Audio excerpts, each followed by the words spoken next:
السلام علیکم ورحمۃ اللہ وبرکاتہ، نحمدہ ونصلی علی رسولہ الکریم، اما بعد فاعوذ باللہ من الشیطان الرجیم، بسم اللہ الرحمن الرحیم، رب اشرح لی صدری ویسر لی امری واحلل عقدۃ من لسانی یفقہوا قولی۔ الحمدللہ کہ آج آپ سب کے ساتھ ملاقات کا موقع مل رہا ہے۔ اللہ سبحانہ تعالیٰ اپنی خاطر اس ملاقات کا ہمیں اجر عطا فرمائے اور قیامت کے دن ہمیں اپنے عرش کے سائے تلے جگہ نصیب فرمائے۔ میں حضرت سعد بن ابی وقاص کے بارے میں پڑھ رہی تھی کہ جب حضرت عثمان کی شہادت ہو گئی اور لوگ خلافت کے مسئلے میں اختلاف کر رہے تھے تو وہ اللہ کے بندے دور مدینہ سے باہر اپنے کھیتوں میں چلے گئے اور وہاں پر جا کر انہوں نے اپنے فارم کو اور اپنی بکریوں اور اپنی زمین کو دیکھنا شروع کر دیا، اپنے اونٹوں کی دیکھ بھال کر رہے تھے۔ تو اتنے میں ان کے بیٹے عمر بن سعد ان کے پاس آئے۔ آپ کو معلوم ہی ہے کہ حضرت سعد بن ابی وقاص جو ہیں وہ عشرہ مبشرہ میں سے ہیں اور ان 6 لوگوں میں سے ہیں جن سے نبی صلی اللہ علیہ وسلم بہت راضی تھے۔ تو بہرحال ان کے بیٹے ان کے پاس آئے عمر۔ جب سعد رضی اللہ عنہ نے انہیں دیکھا تو کہا کہ اعوذ باللہ من شر ھذا الراکب، میں اس سوار کے شر سے اللہ کی پناہ چاہتا ہوں۔ حالانکہ وہ ان کا اپنا بیٹا تھا، لیکن یہ ہے کہ ہر انسان کے اندر خیر بھی ہوتی ہے اور شر بھی ہوتا ہے۔ تو جب ہمارے پاس کوئی خبر لے کر آئے یا کوئی اچانک آ جائے تو انسان کے دل میں ایک وہم سا اٹھتا ہے، ایک خوف سا آتا ہے۔ تو آپ دیکھیں صحابہ کا طریقہ کہ اس وقت کس طرح اللہ سبحانہ تعالیٰ کی پناہ میں اپنے آپ کو دیتے ہیں۔ تو وہ آئے اور تھوڑے سے ناراضگی میں اپنے والد سے بات کرنے لگے، کہنے لگے کہ آپ اپنے اونٹوں اور بکریوں کے پاس رہائش پذیر ہو گئے ہیں اور لوگوں کو چھوڑ دیا ہے کہ وہ سلطنت کے بارے میں باہم لڑ رہے ہیں۔ مراد یہ تھی کہ وہاں لوگ اپنے اپنے حصے لے رہے ہیں تو آپ یہاں کیوں بیٹھے ہیں، آپ بھی وہاں چلیں اور آپ بھی کوئی نہ کوئی حصہ لیں، یعنی کوئی نہ کوئی منصب قبول کریں۔ تو سعد رضی اللہ عنہ نے اپنے بیٹے کے سینے پہ ضرب لگائی، ہاتھ مارا اور کہا چپ رہو، میں نے رسول اللہ صلی اللہ علیہ وسلم کو فرماتے ہوئے سنا ہے ان اللہ یحب العبد التقی الغنی الخفی، اور ایک روایت میں خا کی بجائے ہا کے ساتھ حفی آتا ہے کہ اللہ اپنے اس بندے سے محبت رکھتا ہے جو متقی ہو، غنی ہو اور گمنام ہو، خفی ہو، چھپا ہوا ہو۔ صحابہ کی زندگی میں سب سے بڑی جو تمنا تھی اور خواہش تھی وہ یہ کہ کس طرح اللہ سبحانہ تعالیٰ کی محبت حاصل کریں، اور جس بندے کو اللہ سبحانہ تعالیٰ کی محبت حاصل ہو جائے تو اس کی خوش قسمتی کا کیا ٹھکانا۔ کسی بھی مومن کے دل کی سب سے بڑی طلب، تڑپ اور تمنا یہی ہو سکتی ہے کہ وہ اپنے رب کی نظروں میں محبوب ہو جائے، اپنے رب کا پیارا ہو جائے۔ ہم تو مرنے والے کو اللہ کا پیارا کہتے ہیں، اللہ کو پیارا ہو گیا، لیکن یہ کہ ہمیں اپنی زندگی میں اللہ کا پیارا بننا ہے اور اس کے پیارا بننے کی کوشش کرنی چاہیے۔ اللہ سبحانہ و تعالیٰ محبت کرتے ہیں، لوگوں سے بھی محبت کرتے ہیں، کچھ جگہوں سے بھی محبت کرتے ہیں، کچھ اوقات سے بھی محبت کرتے ہیں۔ تو جو شخص اللہ کی محبت کا خواہش مند ہوتا ہے وہ پھر ان جگہوں سے محبت کرتا ہے جن جگہوں سے اللہ محبت کرتا ہے، اور اللہ سبحانہ تعالیٰ کے نزدیک سب سے محبوب جگہ اللہ کا گھر، مسجد ہے اور بیت اللہ ہے۔ تو ہم سب کو بھی ان جگہوں سے محبت ہونی چاہیے جن جگہوں سے اللہ تعالیٰ محبت کرتا ہے، ان اوقات سے محبت ہونی چاہیے جن اوقات سے اللہ تعالیٰ محبت کرتا ہے۔ جیسے سب سے محبوب نماز وہ ہے جو اول وقت میں ادا کی جائے، تو یہ جو وقت اس میں آتا ہے یہ اللہ تعالیٰ کو پیارا ہے کہ جس میں وہ نماز ادا کی جاتی ہے۔ تو ہمیں بھی اول وقت میں نماز ادا کرنے کی محبت ہونی چاہیے، اس کی فکر ہونی چاہیے۔ اسی طرح اللہ سبحانہ تعالیٰ بندوں سے محبت کرتا ہے، ان اللہ یحب المتقین یحب المحسنین، اور اسی طرح اس حدیث کے مطابق اللہ سبحانہ تعالیٰ اس بندے سے محبت رکھتا ہے جو متقی ہو، جس کے اندر تقویٰ ہو، جو اللہ سبحانہ تعالیٰ سے ڈر کے زندگی بسر کرے، اللہ کی اطاعت میں زندگی بسر کرے، اس کے دل میں اللہ تعالیٰ کی محبت ہو، وہ ہر وہ کام کرے جو اللہ تعالیٰ کو پسند ہے اور ان چیزوں کو چھوڑ دے جو اللہ تعالیٰ کو پسند نہیں، تو تبھی اللہ کی محبت حاصل ہو سکتی ہے۔ اسی طرح اللہ تعالیٰ اس سے محبت کرتا ہے جو غنی ہو۔ غنی کی جو شرح ہے یہ علماء 2 طرح سے کرتے ہیں۔ ایک تو وہ کہتے ہیں کہ غنی سے مراد مالدار ہونا، لیکن ایسا مالدار جو شکر گزار ہو اور اس مال کی محبت میں مبتلا نہ ہو، بلکہ مال کے ہوتے ہوئے وہ مال کو اللہ کی محبت میں خرچ کرے اور پھر وہ مال اس کو لوگوں سے بے نیاز کر دے اور ایک معنی یہ بھی کیا جاتا ہے کہ غنی سے مراد قناعت پسند ہے، کہ جس کے پاس تھوڑا بھی ہو تو وہ لوگوں کے مال پہ نظر نہ رکھے کہ اس کے پاس تو اتنا ہے، اس کے پاس تو یہ ہے، اس کے پاس وہ ہے، بلکہ وہ اللہ کی دین پر اور اللہ کی تقسیم پر راضی ہو. تو ایسا بندہ جو دوسروں سے سوال نہ کرے، دوسروں سے فائدے اٹھانے کی فکر میں نہ ہو، وہ صرف ان لوگوں سے دوستی نہ رکھے جن سے اس کو کوئی فائدہ پہنچتا ہے، یعنی اس کے اندر لالچ نہ ہو، لوگوں سے بے پرواہ ہو. بے پرواہ کا مطلب یہ نہیں کہ لوگوں سے تعلق نہ رکھے اور ان کو خاطر میں نہ لائے یا ان کو کچھ سمجھے نہ، یہ نہیں ہے معنی اس کا.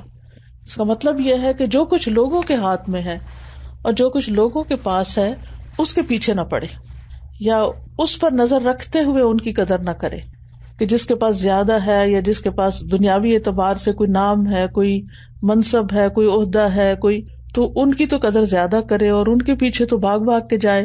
لیکن جو لوگ دنیاوی اعتبار سے بہت بڑا مقام نہیں رکھتے تو ان کو کچھ سمجھے ہی نہ، تو ایسا نہیں ہوتا. تو بہرحال اللہ سبحانہ وتعالی غنی سے بھی محبت کرتے ہیں اور خفی سے بھی محبت کرتے ہیں. خفی کہتے ہیں وہ جو لوگوں سے چھپتا رہتا ہے، یعنی یہ نہیں کہ لوگوں سے کہیں گم ہو جاتا ہے خود، بلکہ اپنے نیک اعمال کو لوگوں سے چھپاتا ہے، شہرت نہیں چاہتا. اور اسی طرح حفی کا معنی بھی کیا گیا ہے، خفی کی بجائے حفی.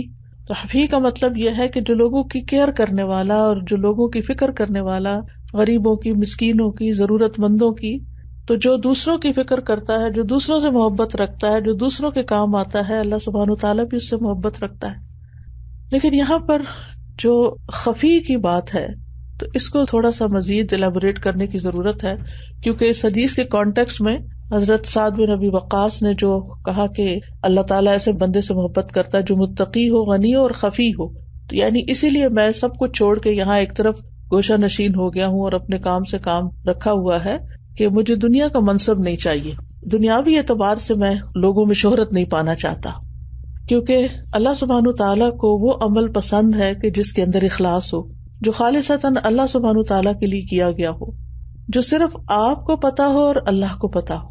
تو ہم سب کو یہ سوچنا چاہیے کہ کیا ہمارا کوئی ایسا عمل ہے جو صرف اللہ کو پتا ہے اور کسی کو بھی نہیں پتا، حتیٰ کہ ہمارے ماں باپ کو بھی نہیں پتا، شادی شدہ ہے تو شوہر کو بھی نہیں پتا، ہماری اولاد کو بھی نہیں پتا، کسی دوست کو بھی نہیں پتا، کسی کو نہیں پتا.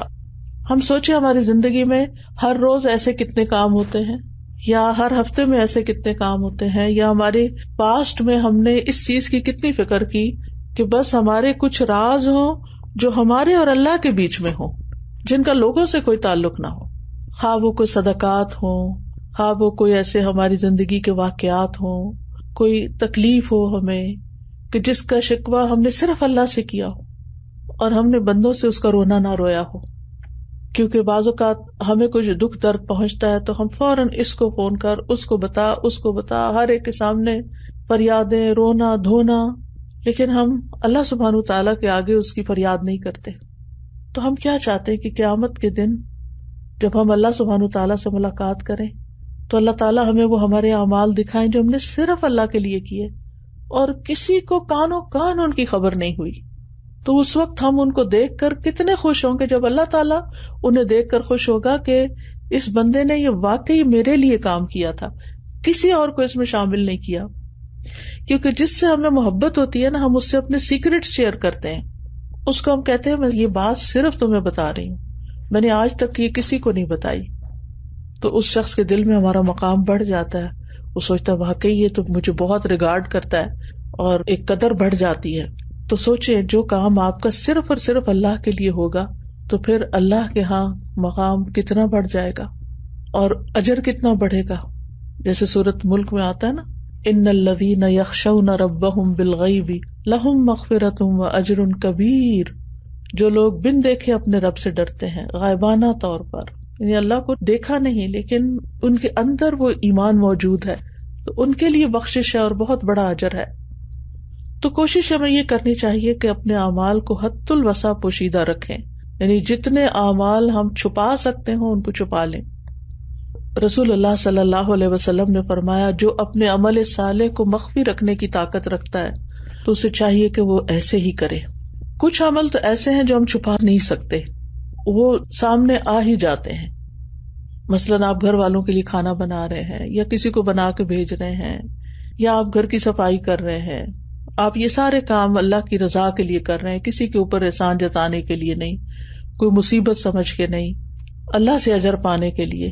لیکن ظاہر ہے کہ گھر والوں کے نوٹس میں آگے ہو سکتا ہے آپ کا شوہر آپ کی تعریف کر دے، آپ کے پیرنٹس کر دیں، کوئی اور کر دے، واہ کتنا اچھا گھر صاف کیا ہے، آج تو کمال کر دی تم نے.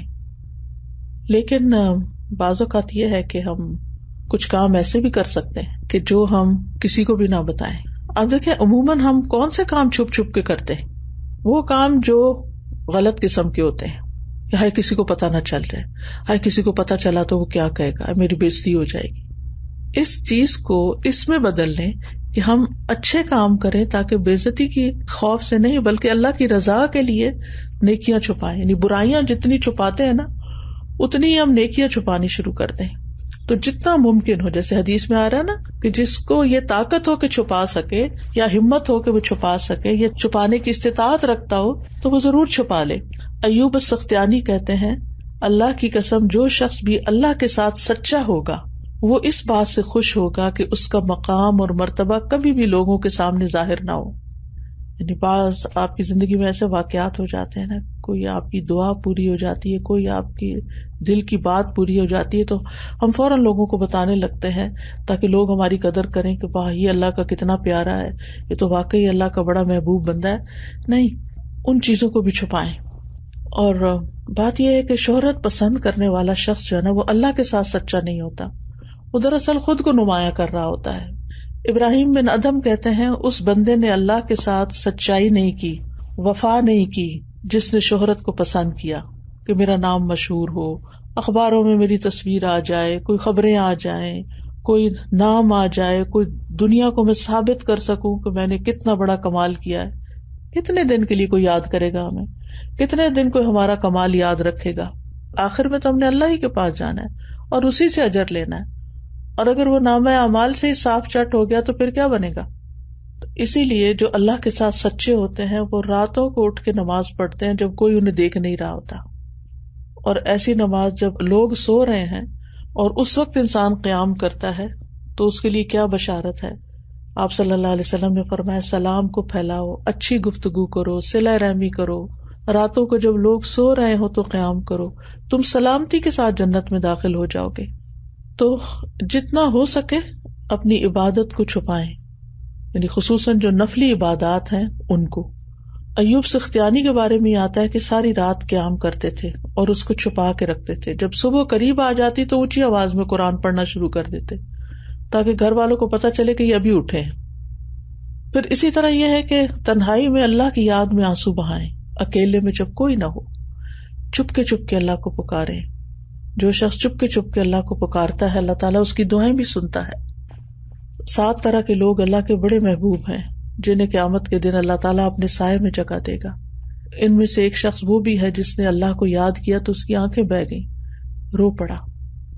محمد بن واسع کہتے ہیں میں نے ایسے لوگ دیکھے ہیں کہ ان میں سے ایک تکیے پر اپنی بیوی کے سر کے ساتھ سر رکھا ہوتا تھا، اس کی داڑھی آنسوؤں سے بھری ہوئی ہوتی تھی لیکن بیوی تک کو نہیں پتا چلتا تھا.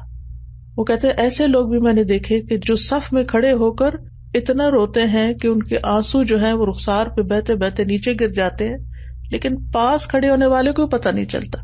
یعنی وہ اپنی سسکیوں کو بھی دبا جاتے ہیں کیونکہ وہ اللہ کے لیے رو رہے ہوتے ہیں، دکھاوے کے لیے نہیں. جس شخص کو لوگوں کے سامنے تو رونا آئے اور تنہائی میں نہ آئے، نماز میں رونا نہ آئے، پھر اس کا اللہ کے ساتھ کیا تعلق ہے؟ اب ایک تو یہ ہے کہ اللہ کی محبت میں چھپا کے اللہ ہی کے لیے کام کرنا چاہیے. دوسرا یہ ہے کہ ریاکاری سے بچنا چاہیے کیونکہ ریاکاری انسان کے اعمال کو تباہ کر دیتی ہے اور دکھاوے میں یہ بہت بڑا ڈر ہوتا ہے اور خلل ہوتا ہے. اور پھر بعض اوقات یہ ریاکاری انسان کو فخر و غرور میں بھی مبتلا کر دیتی ہے. قاضی ایاز کہتے ہیں جسے یہ پسند ہو کہ اس کی شہرت ہو اور لوگ اس کا تذکرہ کریں، اس کا نام لیں، اس کو یاد کریں، تو ایسے شخص کا لوگ تذکرہ نہیں کرتے، وہ لوگوں کو پسند ہی نہیں آتا. اور جو شہرت کو ناپسند کرتا ہے تو ایسے شخص کی شہرت خود بخود ہو جاتی ہے. یعنی یہ کیسے ہو سکتا ہے کہ آپ اللہ سے محبت کریں اور اللہ کی محبت والے کام کریں اور اللہ تعالیٰ آپ سے محبت نہ کرے اور اللہ تعالیٰ بندوں کے دل میں آپ کی محبت نہ ڈالے؟ وہ حدیث کو یاد کر لیں جو آپ سب کو معلوم ہے کہ جب اللہ تعالیٰ کسی بندے سے محبت کرتا ہے تو پھر جبریل کو بلا کے فرماتا ہے میں فلاں بندے سے محبت کرتا ہوں، تم بھی محبت کرو. پھر جبریل محبت کرنے لگتے ہیں، پھر وہ فرشتوں کو کہتے ہیں، پھر آسمان والے محبت کرتے، پھر وہ محبت زمین پہ اتار دی جاتی. ایسے شخص نے کوئی اپنی محبت کے لیے کمپین تو نہیں چلائی ہوتی. تو اس لیے اللہ سبحانہ وتعالیٰ کے ساتھ سچا ہونے کی علامت یہی ہے کہ انسان اپنے اعمال صرف اللہ ہی کے لیے کرے. ایک آدمی نے بشر بن حارث سے کہا مجھے کوئی وصیت کر دیجئے، تو انہوں نے کہا کہ لوگوں سے اپنا تذکرہ چھپا کر رکھو، یعنی لوگوں کے سامنے بوسٹنگ نہ کرو، اپنی خوبیاں نہ بیان کرو اور شہرت حاصل کرنے کی تمنا نہ کرو. علی بن ابی طالب کہتے ہیں تم اپنی شخصیت کو ایسا نہ بناؤ کہ تمہارا تذکرہ ہو، یعنی خود سے ایسی کوشش نہ کرو کہ لوگ کہیں کہ واہ یہ کیسا لباس پہنا ہوا ہے، اس کے شوز کیسے ہیں، یعنی ایسے بن کے مت لوگوں کے سامنے آؤ کہ لوگ نظریں اٹھا اٹھا کر دیکھیں اور لوگوں میں تم ممتاز اور نمایاں نظر آؤ. صحابہ کرام اور سلف صالح جو تھے وہ اس بات کو پسند نہیں کرتے تھے کہ کوئی ان کے پیچھے پیچھے چلے. ابھی جو یاسمین بتا رہی تھی حضرت عمر رضی اللہ عنہ کے بارے میں کہ جب انہیں پتا چلا کہ ان کے پیچھے لوگ آ رہے ہیں تو انہوں نے ایک طرح سے غصے سے پلٹ کے دیکھا تو ایک شخص نیچے گر گیا بے ہوش ہو کے ڈر کے مارے، کیونکہ ان کو یہ بات پسند نہیں تھی. اسی طرح یہ ہے کہ جہاں یہ ناپسندیدہ ہے کہ شہرت کا لباس پہنے، وہاں یہ بھی ناپسندیدہ ہے کہ لوگوں میں اپنے زہد اور اپنی نیکی اور اپنی مسکینی ظاہر کرنے کے لیے پھٹے پرانے کپڑے پہن کے رکھے، کیونکہ یہ بھی ان اے وے دکھاوا ہی ہے کہ ہم بہت نیک پاک ہیں. پھر اسی طرح یہ ہے کہ ابی ابن کعب کے بارے میں آتا ہے کہ کچھ لوگ ان کے پیچھے پیچھے چل رہے تھے، آس پاس تھے، تو حضرت عمر نے انہیں دیکھا تو درہ مارا. انہوں نے کہا امیر المومنین آپ مجھے کیوں مار رہے ہیں؟ تو انہوں نے جواب دیا بے شک یہ شہرت ذلت ہے، جو اسے پانے کی کوشش کرے گا، جو اس کے پیچھے چلے گا اس کے لیے فتنے کا باعث ہوگا. یعنی ایسی چیزیں انسان کو خوش فہمی میں مبتلا کر دیتی ہیں کہ میں لوگوں کے بیچ میں کتنا پاپولر ہوں اور میری کتنی عزت ہے، اور وہ بھول جاتا ہے کہ اللہ کیا میرا کیا مقام ہے، اور اس کی فکر کرنے کی بجائے پھر وہ ہر وقت صرف لوگوں کے بیچ میں ہی اپنا امیج بنانے کی فکر کرتا رہتا ہے. تو نیک اعمال کو مخفی رکھنے کے فائدے یہ ہوتے ہیں کہ انسان کو اللہ کی محبت تو ملتی ہے لیکن دین میں ثابت قدمی بھی ملتی ہے. امام ابن قیم کہتے ہیں پوشیدہ گناہ انسان کے کردار اور عمل کے الٹا ہو جانے کے اسباب میں سے ہیں، اور تنہائی کی عبادت ثابت قدمی کی اساس ہے. اور ایک اور جگہ کہتے ہیں کہ ثابت قدمی کے اسباب میں سے یہ ہے کہ تنہائیوں میں کی جانے والی اطاعت جو اللہ اور آپ کے درمیان میں ہو، اور اپنے نفس کے درمیان محاسبہ کیا جائے، اور اپنے اور لوگوں کے درمیان نیک صحبت اختیار کی جائے. تو نیک اعمال ریاکاری سے محفوظ ہوں گے تو انشاءاللہ ان کا اجر و ثواب بھی کہیں بہت زیادہ ہوگا. اسی طرح خفیہ اعمال دل کی اصلاح اور اس کی طہارت کا باعث بھی ہوتے ہیں، دل کے اطمینان کا باعث بنتے ہیں. بعض صالحین کہتے ہیں جو اکثر تنہائی میں عبادت کرتا ہے اللہ اس کے دل کی اصلاح کر دیتا ہے، چاہے بندہ چاہے یا نہ چاہے. اسی طرح کسی اور کا کہنا ہے کہ جو اپنے ایمان کی کمزوری کی شکایت کرتا ہے کہ میرا ایمان بڑا ویک ہے، تو دراصل اس کا اپنے رب کے ساتھ تنہائی میں سرگوشی کا عمل قلیل ہوتا ہے. یعنی ایمان کی کمزوری کا سبب یا وجہ کیا ہے کہ تنہائی کا عمل کم ہے، یعنی نیک عمل، یا اللہ کے ساتھ سرگوشیاں کم ہیں. اسی طرح محمد بن واسع کہتے ہیں کہ جو اپنے باطن کی اصلاح کر لیتا ہے اللہ اس کے ظاہر کی اصلاح بھی کر دیتا ہے، اور جو اپنی آخرت کی اصلاح کر لیتا ہے اللہ تعالیٰ اس کی دنیا کی اصلاح کر دیتا ہے. اور جو اپنے اور اللہ کے درمیان کی اصلاح کر لیتا ہے، یعنی تعلق ٹھیک کر لیتا ہے، اللہ اس کے اور لوگوں کے درمیان اصلاح کر دیتا ہے. یعنی اس کے اپنے گھر والوں کے ساتھ، اپنے رشتہ داروں کے ساتھ، اپنے دوستوں کے ساتھ تعلقات اچھے ہو جاتے ہیں. لیکن اگر اللہ کے ساتھ تعلق درست نہ ہو تو لوگوں کے ساتھ تعلق بھی درست نہیں ہوتا، لڑائی جھگڑے فساد ہی رہتے ہیں. بعض لوگ کہتے ہیں کہ مومن کی اس سے زیادہ سخت آزمائش نہیں کی گئی جتنا کہ وہ پوشیدہ نافرمانیوں سے آزمایا گیا، یعنی چھپ کے گناہ کرنے سے، اور اس کا کوئی ایسا علاج نہیں جو پوشیدہ عبادت سے بہتر ہو. یعنی اگر آپ کو کسی بھی قسم کے چھپ کے گناہ کرنے کی عادت ہے، کوئی بھی ہے، تو اس کے لیے علاج کیا ہے کہ انسان پوشیدہ عبادت کرے، خفیہ طور پر اللہ تعالیٰ کو پکارے، جیسے زکریا علیہ السلام نے پکارا تھا، اذ نادى ربہ نداء خفیہ، چھپ کے پکارا اپنے رب کو. تو کیا ہوا؟ اللہ کی رحمت ان پہ آ گئی، ان کو اس ایج میں اولاد ملی. سورۃ الاعراف میں اللہ سبحانہ وتعالیٰ نبی صلی اللہ علیہ وسلم کو حکم دیتے ہیں کہ وَاذْكُرْ رَبَّكَ فِي نَفْسِكَ تَضَرُّعًا وَخِيفَةً وَدُونَ الْجَهْرِ مِنَ الْقَوْلِ بِالْغُدُوِّ وَالْآصَالِ وَلَا تَكُن مِنَ الْغَافِلِينَ، اور اپنے رب کو اپنے دل میں عاجزی سے اور خوف سے اور بلند آواز کے بغیر صبح و شام یاد کرو اور غافلوں میں سے نہ ہو. یعنی بلند آواز کے بغیر، چپ کے خیفتاً، تضرعاً وخیفتاً.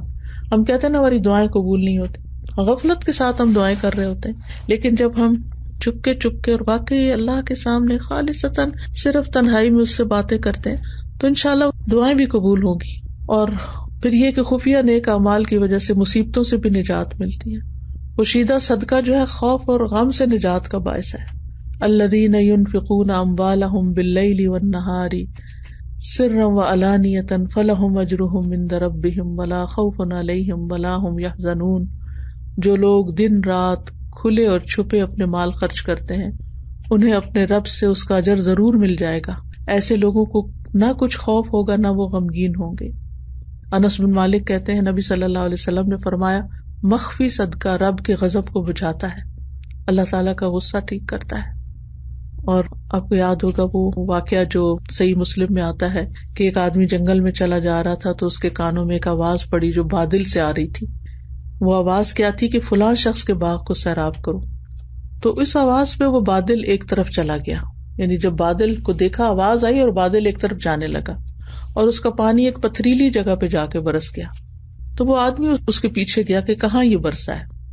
تو اس نے دیکھا کہ وہاں کی نالیوں میں سے ایک نالی ایسی تھی جس میں سارا پانی جمع ہو گیا. تو وہ آدمی اس کے پیچھے چلتا گیا. چلتے چلتے وہ پانی اس نالی سے اس آدمی کے پاس پہنچا جو اپنے باغ میں کھڑا پانی آگے پیچھے لگا رہا تھا. تو اس نے کہا اللہ کے بندے تمہارا کیا نام ہے؟ تو اس نے اپنا وہی نام بتایا جو اس نے بادل میں سنا تھا. تو آدمی کہنے لگا اللہ کے بندے تم میرا نام کیوں پوچھ رہے ہو؟ اس نے کہا میں نے بادل میں ایک آواز سنی تھی جس کا یہ پانی ہے اور اس میں تمہارا نام لے کر کہا گیا تھا کہ فلاں آدمی کے باغ کو سیراب کرو. اب تم بتاؤ کہ تم کون سا ایسا عمل کرتے ہو یعنی جس کی یہ برکت ہے. تو اس نے کہا اگر آپ اصرار کرتے ہیں تو بات یہ ہے کہ میں اس باغ کی پیداوار پہ غور کرتا ہوں، پھر 1/3 صدقہ کر دیتا ہوں، 1/3 خود رکھتا ہوں اور اپنے گھر والوں کو کھلاتا ہوں اور 1/3 واپس اسی باغ میں لگا دیتا ہوں. تو یہ بنیادی طور پر کیا تھا؟ دراصل اس کا خاموش خفیہ عمل تھا جس کی وجہ سے خاص طریقے سے اس کی مدد کی جا رہی تھی. تو جب بندہ اللہ کے لیے خالص ہوتا ہے تو اللہ تعالیٰ ایسے ایسے طریقوں سے بندے کی مدد کر دیتا ہے کہ انسان حیران ہو جاتا ہے، ہمیں پتہ بھی نہیں ہوتا. وَرَزَقَهُ مِنْ حَيْثُ لَا يَحْتَسِبُ، اس کو وہاں سے رزق دیتا ہے جہاں سے وہ سوچ بھی نہیں سکتا، گمان بھی نہیں کر سکتا. حدیث میں آتا ہے افضل صدقۃ ہی التی تصدق بصدقۃ یمینہ ویخفیہا شمالہ. سب سے افضل صدقہ وہ ہے جو کوئی اپنے دائیں ہاتھ سے صدقہ کرتا ہے اور اپنے بائیں ہاتھ سے اسے چھپاتا ہے، یعنی دائیں سے دے کے بائیں کو بھی نہیں پتہ چلنے دیتا. اللہ نے پیدا کیا زمین کو، پہاڑ کو، لوہے کو، پانی کو، ہوا کو، سب کے سب بہت مضبوط ہیں، لیکن آدم کا بیٹا ان سب سے زیادہ مضبوط ہے. یعنی انسان کو ان سب چیزوں پر قوت دی گئی ہے، یہ سب چیزیں انسان کے لیے مسخر کی گئی ہیں، مگر جس نے اپنے ہاتھ سے صدقہ کیا اور اس کو اپنے بائیں ہاتھ سے چھپا لیا وہ اس سے بھی زیادہ مضبوط ہے. 7 آدمی ایسے ہیں جنہیں قیامت کے دن اللہ اپنے عرش کے سائے میں جگہ دے گا جس دن اس کے سائے کے سوا کوئی سایہ نہ ہوگا. تو ان میں سے وہ شخص ہے جس نے اتنا پوشیدہ صدقہ کیا کہ اس کے بائیں ہاتھ کو بھی پتہ نہ چل سکا کہ اس کے دائیں ہاتھ نے کتنا کیا اور کیا کیا. اور آخرت میں تو بہت ہی بڑا اجر ہے. وَلِمَنْ خَافَ مَقَامَ رَبِّهِ جَنَّتَانِ، جو اپنے رب کے سامنے کھڑا ہونے سے ڈر گیا اس کے لیے 2 باغ ہیں. اور ویسے بھی میں نے پچھلے دنوں ایک پوسٹ ڈالی تھی الخوافی للخوافی کہ پوشیدہ آزمائشوں کے لیے پوشیدہ نیک اعمال فائدہ دیتے ہیں. ہر انسان کے کچھ ایسے دکھ ہوتے ہیں، تکلیفیں ہوتی ہیں جن کو اللہ کے سوا کوئی نہیں جانتا. اس کے اندر دل میں کتنے غم ہیں، کسی کو آپ جتنا بھی بتائیں اس کو وہ محسوس نہیں ہو سکتے، وہ جان نہیں سکتا، وہ اس کے لیے کچھ کر بھی نہیں سکتا. ان کا علاج اور حل اللہ ہی کے پاس ہے. اور حل کیا بتایا گیا کہ پوشیدہ نیک اعمال کریں جن کو اللہ کے سوا کوئی نہ جانتا ہو. اور مخفی مرض کے لیے مخفی صدقہ، کچھ بیماریاں ایسی ہیں جن کا ہمیں خود بھی نہیں پتا، تو چھپے ہوئے صدقے ہم دیتے رہتے ہیں نا تو بیماریاں اندر سے خود ہی نکلتی رہتی ہیں. پوشیدہ غموں کے لیے پوشیدہ استغفار. کچھ غم ہوتے ہیں جو دل کو چھوڑتے ہی نہیں، کسی کو اولاد کا غم ہے، کسی کو مال کی طرف سے پریشانی ہے، کسی کو کسی اور طرف سے. تو دل ہی دل میں رب سے استغفار کریں جس کو اللہ کے سوا کوئی نہ سنتا ہو. اسی طرح انگزائٹی تو اس کے لیے رات کو اٹھ کے نفل پڑھیں. وہ عبادت جس کو اللہ کے سوا کوئی نہ دیکھے. تو ہر پوشیدہ تکلیف، ہر غم، ہر بیماری جو انسان کے اوپر حاوی ہو جائے، جس کو اللہ کے سوا کوئی نہ جانتا ہو، کوئی محسوس بھی نہ کر سکتا ہو، آپ کسی انسان کے سامنے اپنا شکوہ کرتے بھی نہ ہو، تو بس پوشیدہ نیک اعمال شروع کر دیں. اللہ سبحانہ وتعالیٰ آپ کو اس سے چھٹکارا عطا کرے. اسی طرح اپنی کچھ بری عادتیں کہ جن سے انسان تنگ ہوتا ہے لیکن اس کو سمجھ ہی نہیں آتی اور وہ کسی اور کو بتا بھی نہیں سکتا. کچھ ایسی چیزیں ہوتی ہیں جو کسی کو نہیں بتا سکتا. کبھی بعض اوقات دو لوگوں کے بیچ میں معاملہ ایسا ہوتا ہے وہ کسی سے ذکر نہیں کر سکتا. تو یہ پوشیدہ عبادتیں جو ہیں وہ ان اعمال اور مصیبتوں کا علاج ہے.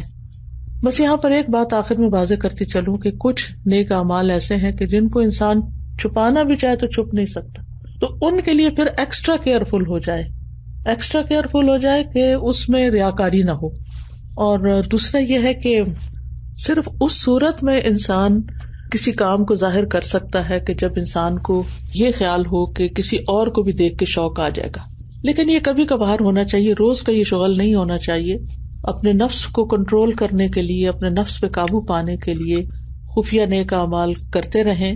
اور جہاں پر لوگوں کو موٹیویٹ کرنے کی ضرورت ہے یا ان کو بھی نیک کام میں شریک کرنے کی ضرورت ہے تو وہاں ایگزیجریشن کے بغیر، مبالغہ آرائی کے بغیر، بس صرف جتنی چیز ہو اتنی کا ذکر کریں. چھوٹی چیز میں بھی اللہ تعالیٰ بہت بڑی برکت ڈال دے گا اور بہت بڑی خیر اس سے پھیلے گی.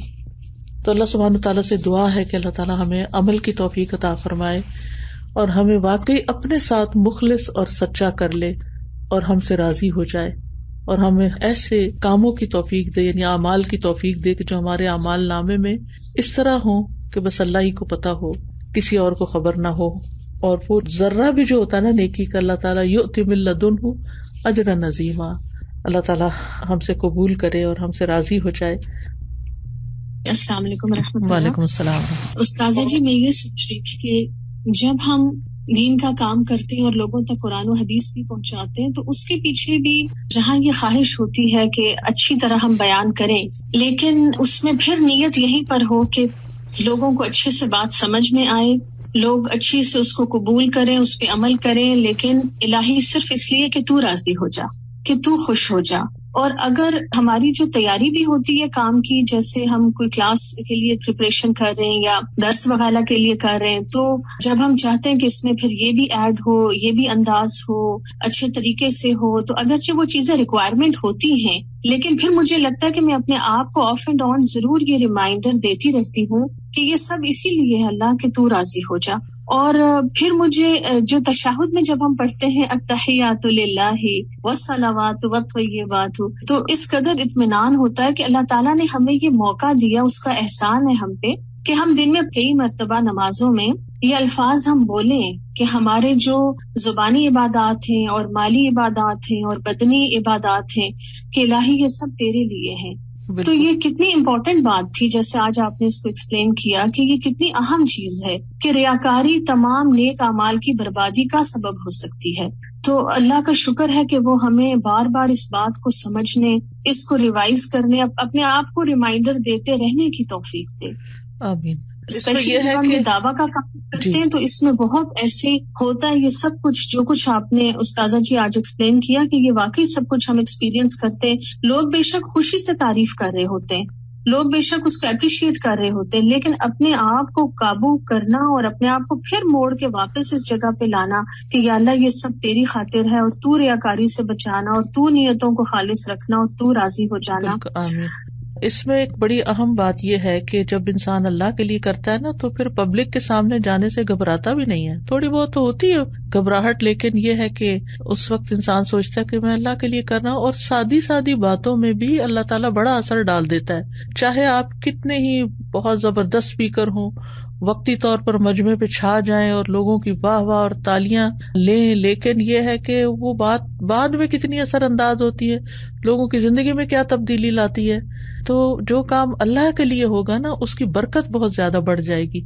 اور پھر خاص طور پر آپ دیکھیں اس وقت میڈیا کا دور ہے، اور پھر جو دنیا بھر میں چھوٹی سی بات پھیل جاتی ہے، یہ کتنا بڑا فتنہ ہو گیا ہے.